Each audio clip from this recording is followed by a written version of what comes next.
Panchayati Raj and గ్రామీణాభివృద్ధి శాఖ కొన్ని త్రాగునీటి ప్రాజెక్టులకి 3 త్రాగునీటి ప్రాజెక్టులకి చాలా కాలం ప్రాజెక్టులు డిలే అవటం మూలంగా గత ప్రభుత్వంలో తీసుకున్న నిర్ణయాలు కానివ్వండి, లేకపోతే అలసత్వం కానివ్వండి, లేకపోతే బాధ్యతారహితం కానివ్వండి, ఈ ప్రాజెక్టులు డిలే అయిపోయి ప్రాజెక్టులు ముందు సాగించలేని పరిస్థితి కనపడటం మూలంగా జియో 62 ద్వారా ఈ ఏదైతే ప్రైజ్ అడ్జస్ట్మెంట్ ఉంటుందో ఈ ప్రాజెక్టులకి ఇచ్చే కార్యక్రమం చేయబోతున్నాం.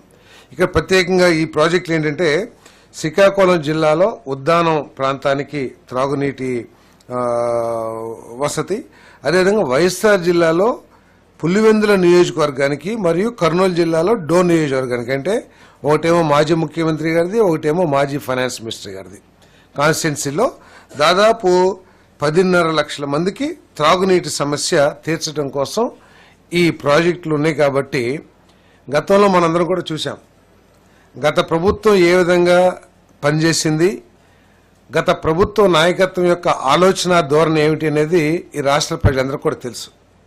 అనేక ప్రాజెక్టుల్ని ఆంధ్రప్రదేశ్ తలరాత మార్చగలిగే అనేక ప్రాజెక్టుల్ని కేవలం రాజకీయ దురుద్దేశంతో, ఒక క్రూరమైన ఆలోచనతో, కేవలం చంద్రబాబు నాయుడు గారికి తెలుగుదేశం పార్టీకి ఎక్కడ పేరు వస్తుందో అనే ఉద్దేశంతో ఆ ప్రాజెక్టుల్ని నాశనం చేసిన పరిస్థితులు మనందరం కూడా చూసాం.